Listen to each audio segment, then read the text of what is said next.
Good afternoon. In this video, we're going to go over this week's options watch list for May 3rd, 2021.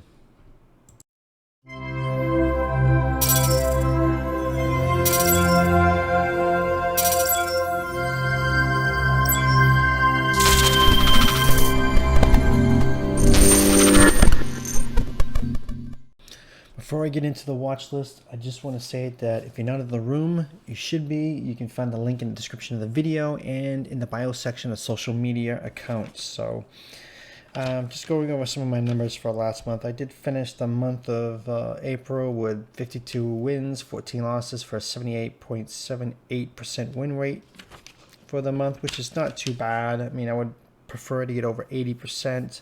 I've had a couple bad weeks and stuff like that, so you know it happens. I mean, not everything is gonna every week is gonna be perfect, so you just have some bad weeks here and there, and just adapt to it. Then I ended up just did a quick tally of numbers for the first 4 months just to see what I was doing, what my pace was like and stuff like that. So for January, February, March, and April, for the first 4 months, I did 286 wins, 68 losses for an 80.79% win rate for the first 4 months, which is not too bad. I'm over my goal of 80%, but I'd like to try to see if I can get up to 85 plus for the year. I still got 8 months to do that, so have a lot of work ahead of me to see if I can get above that.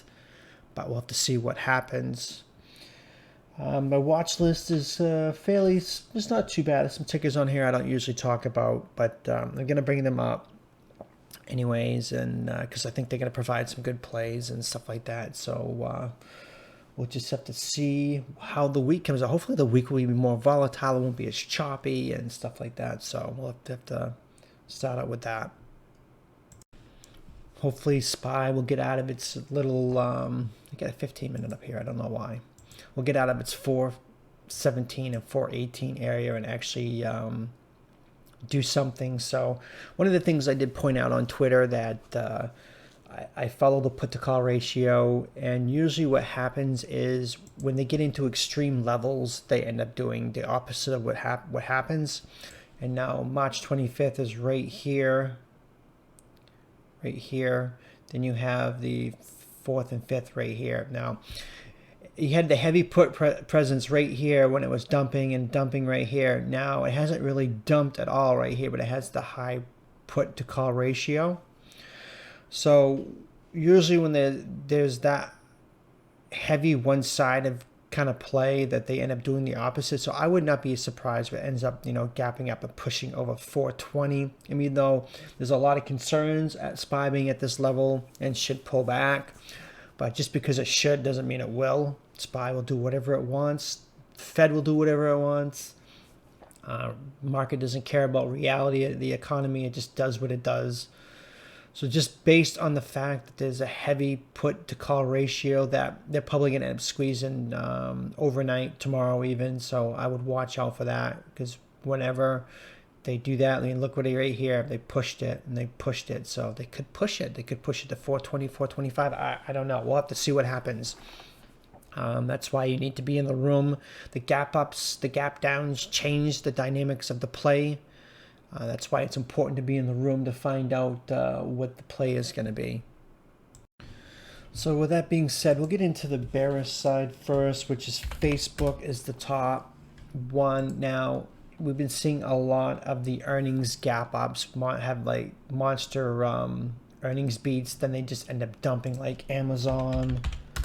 Amazon had a monster beat, and yet it pulled back, as you can see right here. And Apple did the same thing. So I'm expecting Facebook to do that. I mean, you get this big gap up outside the Keltner channel on the daily, and I would watch it underneath 325 for a push down to the 310 area for a gap fill.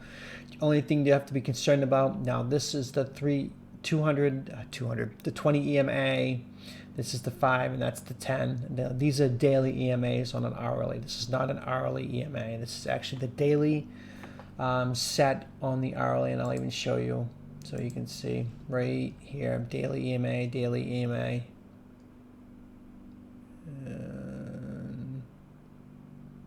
Oh, that's just the hourly. So okay, this is hourly, this is daily. Okay, so you have to watch out for the moving averages on that. So it could end up trying to bounce a 320 and 315, but you also got 310 down here. So you get the 315 is right about right here on the 4-hour in the daily right there. So that's what I'm looking for. I think that Facebook's going to pull back this week, so we'll have to see if that actually happens. Now BA is another one.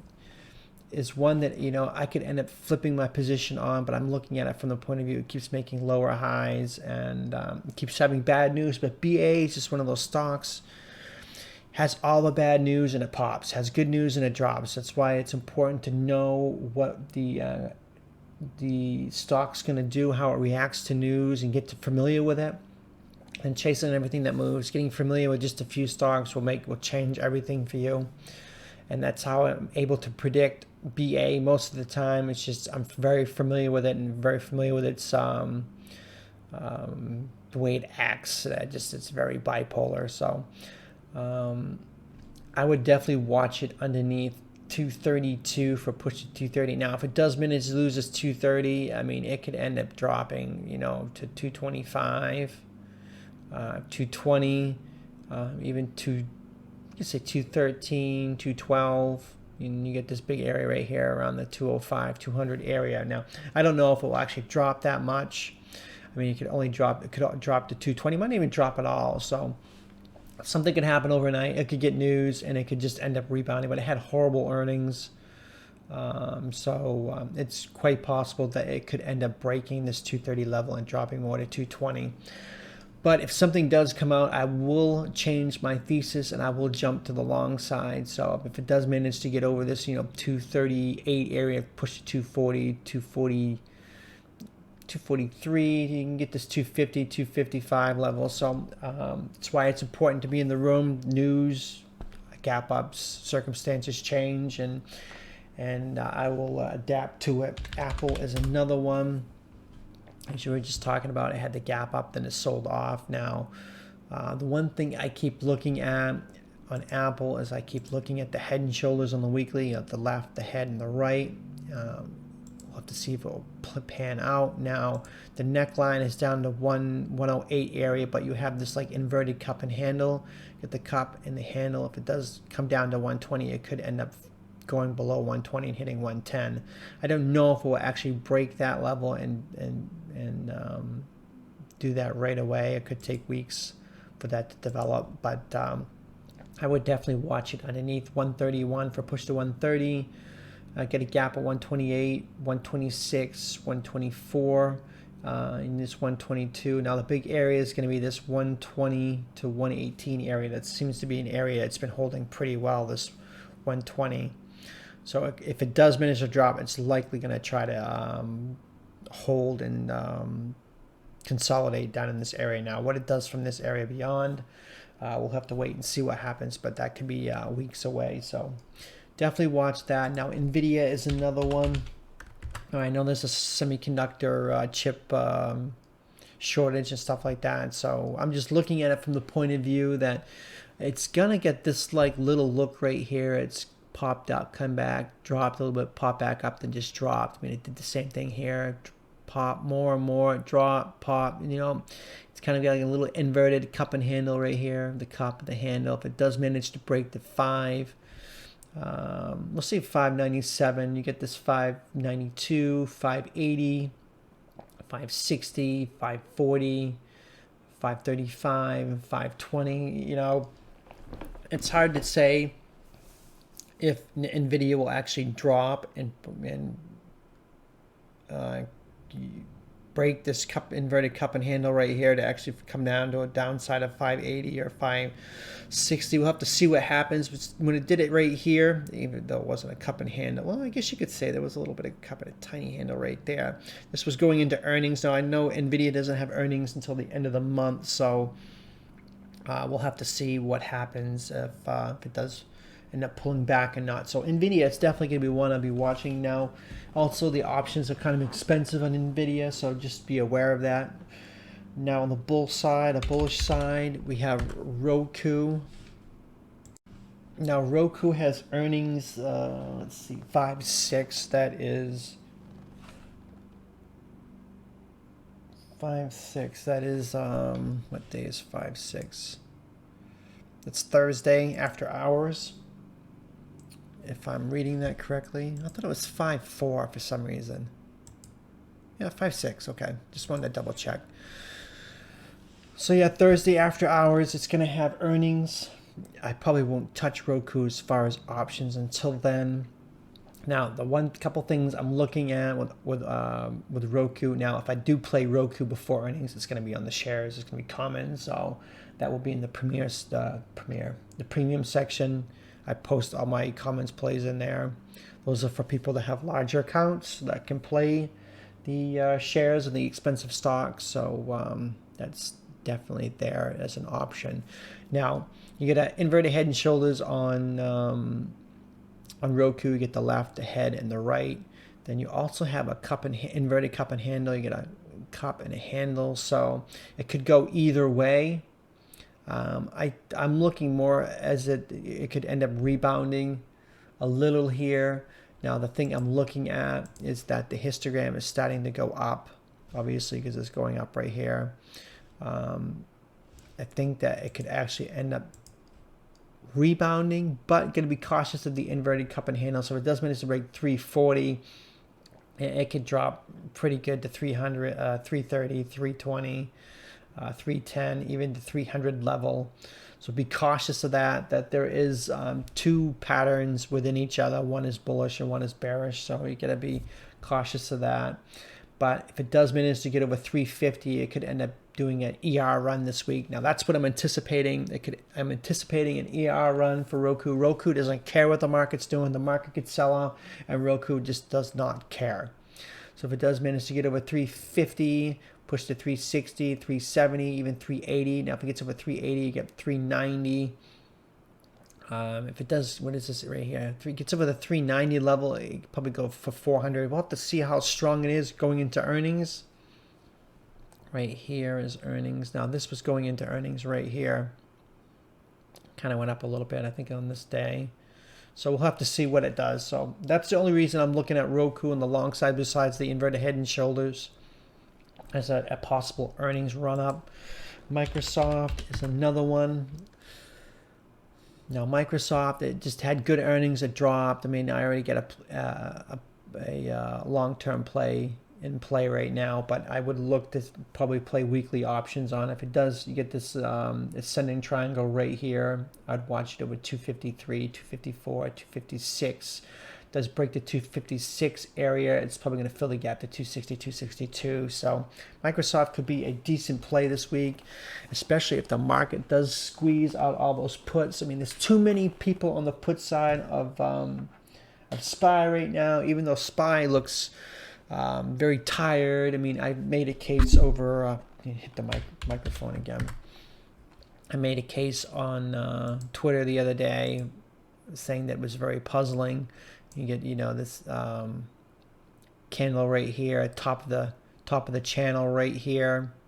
So we'll have to see what happens. I mean, SPY is at a do or die area, but with a heavy put presence, I mean, it could definitely change the way things are. So that's why I'm thinking that if it does end up squeezing or even slightly chopping, I think Microsoft could end up having a good day. Now, another one is Twitter. I don't usually talk about Twitter, but the one thing that's caught my eye is Twitter is right down here. At this 55 level, it's held pretty good on the daily. It's had resistance right here, so it could end up being good support right here. So I would definitely watch it over, let's say over 57 for a push of the 58 to fill the gap up to 64, 65. So I think that, and the RSI is at 29. Every time Twitter gets down here, the RSI gets below 30, it ends up rebounding. So Twitter could end up being a nice long-term play. So yeah, I'd definitely be watching that. Now, another one I'm watching is Pins.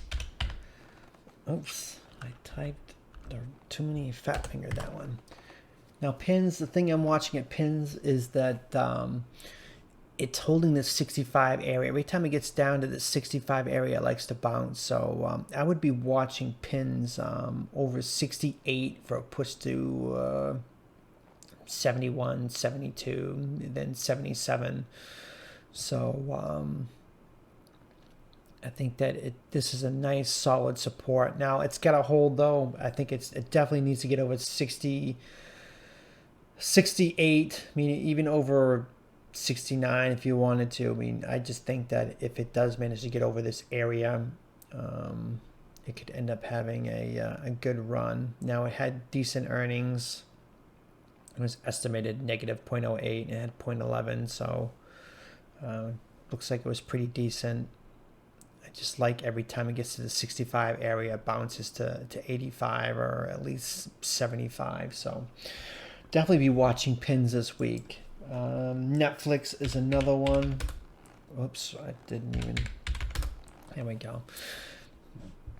Netflix is just consolidating in this 505, 515 area, and anytime it holds this area and chops, it usually ends up taking off. So this was an earnings monster gap up. So right here it bounced and here. So I would watch it over the Friday high of 515, 520, push to 530.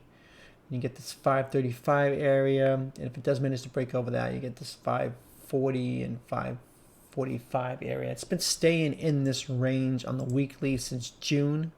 Yeah, the end of June. So it just likes to stay in this 480 to 475. Actually, you could say 460 area. So 5 to 560 be a nice little range if it does manage to hold that on Netflix. Now SPLK is another one.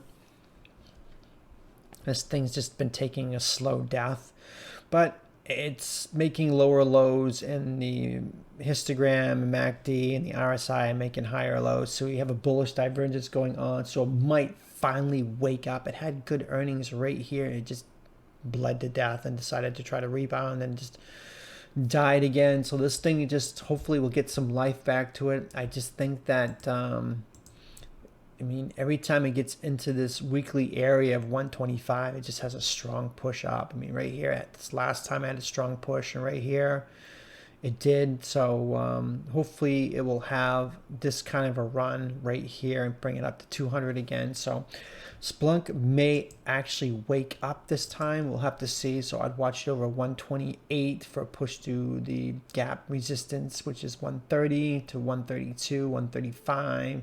Then you get this 140 area. Now, if it does manage to break the 140, this 150 would be a big psychological number. Could end up stalling out right there, but if there's any strength behind it, it could end up being pushed to 160, which it's going to be heavy resistance right here, because this is where it broke down right there. So have to watch to see if SPLK will actually get some momentum behind it this week. Now Disney, I don't usually like trading Disney on the long sides. I just like shorting it, but Disney could actually start to wake up. MACD is crossing over on the daily. They started opening up its parks more. I think it was just limited access, but now they're really opening it up. So it could end up taking off. We'll have to see. I would watch it over the 187 area. You can even say 186, but I would say over 187, over 188. Push to 190. Now, if it does manage to get over this 190 area, you get this 192, 194, 196. So if it does manage to get over this area, this 196, this 195, 196 area is going to be pretty tough. Then if it does manage to get through that, you get 200. Now 200 where it's been having a lot of issues. I rejected here. So 200 could be a big area for it to get through. So I'd be cautious of that. If it does manage to get any momentum behind it, it could stall out. Now Tesla is another one I'm watching. Now Tesla had a monster day on Friday. You get this bullish engulfing on the daily, just ripped through Thursday's candle. So that looks really good. So I would watch it over Friday's high of 715 for push to 720, 730, 740. Then you get this 750, big psychological number right here on the daily, 750. And it does manage to get over that. You get this 770, 775 area, then this 800 would be a pretty big area for it to get through. You have all this, support right here now, which is going to be resistance. Could be a big psychological number and a strong area for it to get through, but Tesla just sometimes it just has those days where it just can blow right through resistance like it's nothing. So we'll have to see what happens with Tesla. So that's going to do it for the watch list. Hopefully this week will be better. There'll be more volatility. Now, I don't know if I mentioned already, but we have Powell speaking tomorrow. Let's see, at what time? 2:20. It's at a really unusual time, 2:20 p.m. Eastern Standard Time. He has a, He's due to speak about a community development online conference hosted by the National Community Reinvestment Coalition. Audience questions expected. So that could be a potential market mover, so be aware of that. Make a note of that. 2:20 p.m. Eastern Standard Time on Monday. I don't really see anything else on the calendar besides just the normal things we get in the morning, like unemployment, non-payroll, non-farm employment changes and unemployment rates, and just the normal weekly things we get in the morning. So other than that, it doesn't look like there's too much on the economic calendar just Powell. So that's going to do it for the watch list. Make sure to subscribe to the channel, like the video, and hope to see you in the room. Thanks for watching.